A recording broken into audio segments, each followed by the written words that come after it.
అసలు నిజంగా చెప్పాలి అంటే ఈ పాటికి వాళ్ళిద్దరూ పెద్ద స్టార్స్ అయిపోయి ఉండాలి. ఎప్పుడు అంటే 'నాగార్జున' గారిని యూజ్ చేసుకొని ఉండుంటే గనక, ఆయన సపోర్టే తీసుకొని ఉండుంటే గనక, ఎప్పుడో పెద్ద స్టార్స్ అయిపోయి ఉండేవాళ్ళు వాళ్ళు. కానీ ఇద్దరికిద్దరు గూడా వాళ్ళ మైండ్‌సెట్ ఏంటి అంటే, మమ్మల్ని మేము ప్రూవ్ జేసుకోవాలి.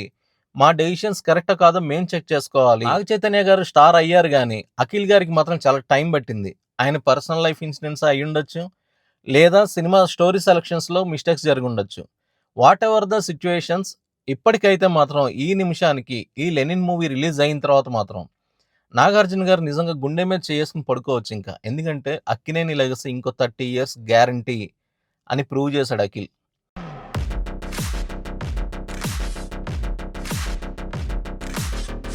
'అక్కినేని నాగేశ్వరరావు' గారు 'నాగార్జున' గారిని లాంచ్ చేసినప్పుడు నా పేరెంట్స్ అనుకునే విషయాలు కొన్ని విన్నా నేను చిన్నప్పుడు. అంటే 'నాగార్జున' గారి కెరీర్ స్టార్టింగ్‌లో అసలు మరీ బక్కగా ఉండిపోయి, కొంచెం షివరింగ్ బాడీతో, సరిగ్గా యాక్టింగ్ సరిగ్గా చేయక, ఒక 2, 3 ఫిల్మ్స్ కొంచెం అటు ఇటుగా అయిన తర్వాత, అసలు హీరోగా పనికొస్తాడా అనే టాక్ ఉందంట ఇండస్ట్రీలో.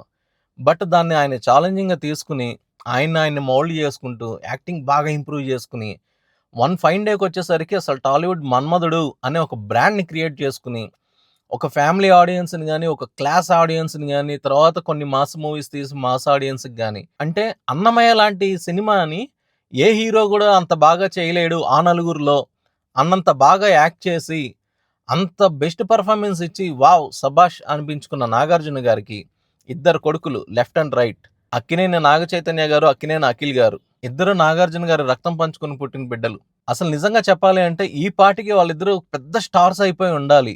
ఎప్పుడు అంటే 'నాగార్జున' గారిని యూజ్ చేసుకొని ఉండుంటే గనక, ఆయన సపోర్టే తీసుకొని ఉండుంటే గనక, ఎప్పుడో పెద్ద స్టార్స్ అయిపోయి ఉండేవాళ్ళు వాళ్ళు. కానీ ఇద్దరికిద్దరు గూడా వాళ్ళ మైండ్‌సెట్ ఏంటి అంటే, మమ్మల్ని మేము ప్రూవ్ జేసుకోవాలి. మా డెసిషన్స్ కరెక్టో కాదో మేము చెక్ చేసుకోవాలి.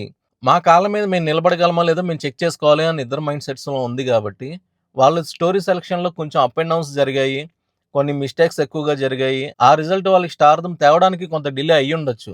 నాగ చైతన్య గారు స్టార్ అయ్యారు గానీ, అఖిల్ గారికి మాత్రం చాలా టైం పట్టింది. ఆయన పర్సనల్ లైఫ్ ఇన్సిడెంట్స్ అయ్యుండొచ్చు. లేదా సినిమా స్టోరీ సెలక్షన్స్‌లో మిస్టేక్స్ జరిగుండొచ్చు. వాటెవర్ ద సిట్యుయేషన్స్, ఇప్పటికైతే మాత్రం ఈ నిమిషానికి ఈ 'లెనిన్' మూవీ రిలీజ్ అయిన తర్వాత మాత్రం నాగార్జున గారు నిజంగా గుండె మీద చేసుకొని పడుకోవచ్చింక. ఎందుకంటే 'అక్కినేని లెగసీ' ఇంకో 30 ఇయర్స్ గ్యారంటీ అని ప్రూవ్ చేశాడు అఖిల్. నాగ చైతన్య గారు ఎప్పుడో ప్రూవ్ చేశారు. ఇప్పుడు అఖిల్ కూడా ప్రూవ్ చేశాడు. నిజంగా గాడ్ గిఫ్ట్ అని చెప్పుకోవాలి నాగార్జున గారికి. ఇద్దరు డైమండ్స్‌ని కన్నారాయన. కొంచెం గనక అఖిల్ ఇంకా కాన్సంట్రేషన్ చేసి యాక్టింగ్ మీద, స్కిల్స్ మీద ఇంకొంచెం ఎఫర్ట్స్ పెట్టి, బాగా కష్టపడి డెడికేటెడ్‌గా ఉంటే మాత్రం అఖిల్ ఒక మంచి హీరోగా నిలబడతాడు ఇండస్ట్రీలో. ఒక స్టార్ హీరోగా మాత్రం నిలబడతాడు. ఈ నంబర్ గేమ్ ఇవన్నీ నేనైతే నమ్మను గానీ, ఎందుకంటే నంబర్ గేమ్ చిరంజీవి గారితో ఎండ్ అయిపోయిందనేది నా పర్సనల్ ఫీలింగ్. తర్వాతొచ్చిన రామ్ చరణ్ గారి దగ్గర నుంచి గూడా నేను ఎవరికీ గూడా ఈ నంబర్ గేమ్‌లో వాళ్ళకి ఒక నంబర్ ఇవ్వాలి అని మాత్రం నేనెప్పుడు అనుకోను. ఎందుకంటే ఆ రేంజ్ ఎవరికీ లేదసల. ఆ నలుగురిలో గూడా చిరంజీవి గారు నంబర్ 1. అసలు ఆయనతో ఎళ్ళిపోయింది. ఆ నంబర్ ఎళ్ళిపోయింది. ఇదొకసారి మహేష్ బాబు గూడా జెప్పాడు ఆ మాట. ఈ నంబర్ గేమింగ్ అనేది చిరంజీవి గారితో ఎండ్ అయిపోయిందండి. ఇంకెక్కడుంది నంబర్ గేమ్ అని. ఎందుకంటే ఇప్పుడంత గొప్ప సబ్జెక్ట్స్ రావట్లేదు. అంత పర్ఫార్మన్స్‌కి స్కోప్ ఉన్న కథలు రాయట్లేదు. అంత అంటే విపరీతంగా సంవత్సరానికి ఒక 4, 5 సినిమాలు రిలీజ్ చేసేంత కెపాసిటీలు గూడా లేవు ఎవరికీ. చాలా, చాలా చేంజెస్ వచ్చేసాయి. చిరంజీవి గారు, కృష్ణ గారు వీళ్ళందరూ ఏంటంటే, వాళ్ళు సంవత్సరానికి 10 సినిమాలు రిలీజ్ అయిన సందర్భాలున్నాయి. ఇంకా ఎక్కువ రిలీజ్ అయిన సందర్భాలు గూడా ఉన్నాయి. వాళ్ళు ఒళ్ళు హూనం చేసుకొని కష్టపడి డిఫరెంట్, డిఫరెంట్ సబ్జెక్ట్స్ వాళ్ళిచ్చిందంతా వాళ్ళవన్నీ గోల్డెన్ డేస్ అసల. ఇప్పుడసలు ఒక మంచి కథ సెట్ అవ్వడమే చాలా టైమ్ టేకింగ్ ప్రాసెస్. అది తెరకెక్కాలి అంటే ఇంక 1 ఇయరో, 2 ఇయర్సో చెప్పక్కర్లా. సో, ఇక్కడ ఏమవుతుందంటే, నంబర్ గేమ్ అన్నీ బుల్‌షిట్ గాని, ఒక మంచి స్టార్ హీరోగా ఎదిగే స్కోప్ మాత్రం అఖిల్‌కుంది. మంచి, మంచి కటౌట్, మంచి హ్యాండ్సమ్ పర్సన్. యాక్టింగ్ స్కిల్స్ ఇంకొంచెం ఇంప్రూవ్ చేసుకొని, కరెక్ట్ స్టోరీస్ గనక సెలెక్ట్ చేసుకొని, రాంగ్ చాయిసెస్ జోలికెళ్ళకుండా, బ్యాక్ టు బ్యాక్ హిట్లు ఇవ్వగలిగితే మాత్రం, 'అక్కినేని లెగసీ' మాత్రం ఇంకో 30 ఇయర్స్ స్టాంపే. మంచి స్టాంప్ ఏసుకొని తిరగొచ్చు. అసలు 'నాగార్జున' గారు గుండెల మీద చేసుకొని తిరగొచ్చు. అంత కెపాసిటీ ఉంది నాగ చైతన్యకి కానీ, అఖిల్ గారికి కానీ. అసలు నాగ చైతన్య గారికి కానీ, అఖిల్ గారికి కానీ ఒక్క నిమిషం పట్టదు. అక్కినేని నాగార్జున గారికి ఒక మాట చెప్పి, పలానా డైరెక్టర్‌తో సినిమా సెట్ చెయ్యి, నాకు పలానా ప్రొడ్యూసర్‌ని సెట్ చెయ్యి, నాకు పలానా బ్యాక్ డ్రాప్‌లో ఒక స్టోరీ రాయించు. ఇవన్నీ గూడా ఆయనకి అడిగితే పంచభక్ష పరమాణాలు పెట్టినట్టు పెడతారాయన. ఆయన చేతిలో లేనిదేముంది నాగార్జున గారికి? పైగా 'నాగార్జున' గారికి ఎంత మంచి పేరుంది ఇండస్ట్రీలో. ఎంతమంది కొత్త డైరెక్టర్స్‌ని ఇంట్రొడ్యూస్ చేశారాయన. ఎంతమంది ఆర్టిస్ట్‌లకి లైఫ్ ఇచ్చారాయన. ఎంత మంచి పేరుంది. ఎంత మంచి పేరు సంపాదించుకున్నారు 'నాగార్జున' గారు. నాకు తెలిసి అసలు 'అక్కినేని ఫ్యామిలీలో' అంత గట్స్ ఉన్న హీరో, అంత గట్స్ ఉన్న మనిషి, అంత మంచి మనిషి గూడా 'నాగార్జున' గారిని మించి ఇంకో మనిషి లేరనుకుంటా. ఎందుకంటే బ్లైండ్‌గా నమ్ముతాడు. 'రామ్ గోపాల్ వర్మ' ఏం తీశాడని చెప్పి ఆయన నమ్ముతారు చెప్పండి? ఒక 'రామ్ గోపాల్ వర్మని' ఇచ్చినందుకు కాలర్ ఎగరేసుకునే సినిమా తీసిచ్చాడు 'రామ్ గోపాల్ వర్మ.' 'నాగార్జున' గారు ఎలా బిలీవ్ చేస్తారు మరి? ఆ స్టోరీ టెల్లింగ్‌ని బట్టి, వాళ్ళ కాన్ఫిడెన్స్‌ని బట్టి ఏదో చూసి నమ్ముతాడు. ఆయనకి అనిపించింది వీడికి నేను సపోర్ట్ చేస్తే వీడు సక్సెస్ అవుతాడు. వీడొక మంచి డైరెక్టర్ అవుతాడు. వీడొక మంచి స్టోరీ టెల్లర్ అవుతాడు. ఒకడు మంచి యాక్టర్ అవుతాడని ఆయన అనుకున్నారు అంటే, అది ఫెయిల్ అయిన రికార్డే లేదసల. అంత అబ్జర్వ్ చేస్తాడాయన ఎదుటి మనిషిలో టాలెంట్‌ని. సో, అలాగే ఎంకరేజ్ గూడా జేస్తారు. అలాంటి మనిషి అడిగితే కాదనేవాడు ఎవడున్నాడు ఇండస్ట్రీలో? సో, అలాంటి సిట్యుయేషన్స్‌లో 'నాగార్జున' గారు ప్రపోజల్ పెట్టినా గూడా ఇద్దరు కొడుకులు వద్దనే అన్నారు. వాళ్ళ కాళ్ళ మీద వాళ్ళు నిలబడ్డారు. వాళ్ళ వాళ్ళ మిస్టేక్స్ వాళ్ళు జేసుకుంటూ, సరిదిద్దుకుంటూ, వాళ్ళని వాళ్ళు తెలుసుకుంటూ, రియాలిటీలో బతుకుతూ చాలా down to the earth. Naga Chaitanya గారు గాని, అఖిల్ గాని వీళ్ళ క్యారెక్టర్ గూడా చాలా, చాలా హ్యుమానిటీ బేసిస్‌లో చాలా గ్రౌండ్‌కి దగ్గరగా ఉంటారు. గ్రౌండ్ లెవెల్‌లో ఉంటారు. నిజంగా చెప్పాలి అంటే వీళ్ళొక స్టార్ హీరోలుగా ఎదిగితే, మనకిప్పుడు ఈ నలుగురు స్టార్ హీరోల పిల్లలు గూడా ఎందుకంటే 'వెంకటేష్' గారి పిల్లలు ఇంకా రాలేదు.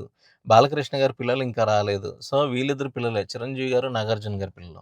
ఒక మంచి హెల్తీ కాంపిటీషన్ ఉంటది. ఎప్పుడైనా కాంపిటీటివ్ వరల్డ్‌లో మనం ప్రూవ్ చేసుకున్నది చాలా వాల్యుబుల్‌గా ఉంటది. చాలా వాల్యూ ఎక్కువగా ఉంటది. ఒక కాంపిటీటివ్ వరల్డ్ ఉండాలి. ఎందుకు 'చిరంజీవి' గారు, 'నాగార్జున' గారు అన్నదమ్ముల్లా ఉంటారు నిజంగా చెప్పాలి అంటే. 'నాగార్జున' గారు ఎప్పుడు అన్నయ్య, అన్నయ్య అని పిలుస్తా ఉంటారు 'చిరంజీవి' గారిని. కానీ సినిమాల విషయానికొస్తే 'చిరంజీవి' గారు, 'నాగార్జున' గారు, 'బాలకృష్ణ' గారు, 'వెంకటేష్' గారు నలుగురు 4 స్తంభాల్లాగా, 4 పిల్లర్స్‌లా నిలబడిపోయారు తెలుగు సినిమా ఇండస్ట్రీకి. సో, చెప్తున్నాను గదా! ఇలా స్టార్ హీరోల కొడుకులు గూడా ఎందుకంటే 'అంబానీ' కొడుకు ఆటో డ్రైవర్ అవ్వాలని అంబానీ అనుకోడు. ఆడు గూడా ఒక మంచి పారిశ్రామికవేత్త అవ్వాలి. మంచి బిజినెస్ మ్యాన్. వాడు గూడా ప్రూవ్ జేసుకోవాలి అని జెప్పేసి సపోర్ట్ జేస్తా ఉంటాడు. సో, ఇక్కడ మనం వంశపారపర్యం ఇవన్నీ గూడా మాట్లాడుకోవాల్సిన అవసరం లేదు. ఎందుకంటే అలా చాలా మందే వచ్చారు. చాలా మందొచ్చారు గానీ ఎక్కడ పెద్దగా వర్కౌట్ అవ్వలేదు. అందుకని నాగబాబు గారు వర్కౌట్ అవ్వలేదు. అక్కడికెళ్తే సుమంత్ గాని, సుశాంత్ గాని వీళ్ళందరూ ఉన్నారు. సుమంత్ ఇంకా కొంచెం డీసెంట్ ఫిల్మ్స్ సెలెక్ట్ చేసుకున్నాడు. ఆయన చాలా మిస్టేక్సే జేశాడు. కానీ కొంచెం డీసెంట్ ఫిల్మ్స్ సెలెక్ట్ చేసుకుంటే ఇప్పుడు మంచి మూవీస్ తీస్తున్నాడు. So, it will take time. కొంచెం మంచి, చెడు ఆలోచించుకునే విచక్షణ జ్ఞానం రావడానికి, మనకు ఆ జడ్జిమెంట్ రావడానికి టైం పట్టొచ్చు. బట్ ఏంటంటే, ఒకసారి వచ్చిన తర్వాత మళ్ళీ తప్పులు చేయకుండా, చాలా జాగ్రత్తగా ఆ ఫ్యామిలీ బ్యాక్‌గ్రౌండ్ లెగసీని కాపాడుకుంటూ ఉంటే చాలు. వీళ్ళు పెద్దగా మనీ ఎర్నింగ్ చేసేదేముండదు. వీళ్ళకి పేరు ముఖ్యం. వీళ్ళ కష్టానికి ఒక చిన్న గుర్తింపు ముఖ్యం. దానికోసం వీళ్ళు తాపత్రయపడతా ఉంటారు. 'రామ్ చరణ్' గారే గాని, ఇక్కడ వీళ్ళు 'నాగ చైతన్య', 'అఖిల్' గాని వీళ్ళందరికీ ఏంటి అంటే, వీళ్ళంతా బోర్న్ విత్ గోల్డెన్ స్పూన్స్. వీళ్ళకసల వేరే అవసరం లేదు గానీ, ఒక మంచి పేరు. మా నాన్నలకున్న మంచి పేరు పోగొట్టకుండా ఉంటే చాలు. దాన్ని వీలైతే ఇంకొక మెట్టు ఎక్కించగలిగితే చాలు అని చెప్పి ఒళ్ళు హూనం చేసుకొని కష్టపడే మనస్తత్వం కలవాళ్ళు వీళ్ళంతా. సో, వీళ్ళందరికీ ఒక మంచి సక్సెస్‌లు రావాలి. మంచి మంచి స్టోరీస్‌లు రావాలి. ఇంకా ఆడియన్స్‌ని ఎక్కువగా మెప్పించాలి. ఇంకా అభిమానుల్ని రెట్టింపు చేసుకోవాలి. ఇంకా ఎక్కువగా మనందరిని అలరించాలని కోరుకుంటూ సెలవు తీసుకుంటున్నాను. వీడియో నచ్చితే మాత్రం లైక్ చేయండి, షేర్ చేయండి. మీ ఒపీనియన్‌ని కామెంట్ రూపంలో మెన్షన్ చేయడం మర్చిపోవద్దు. ఛానెల్ సబ్స్క్రైబ్ చేసుకోండి. Thank you. జై హింద్.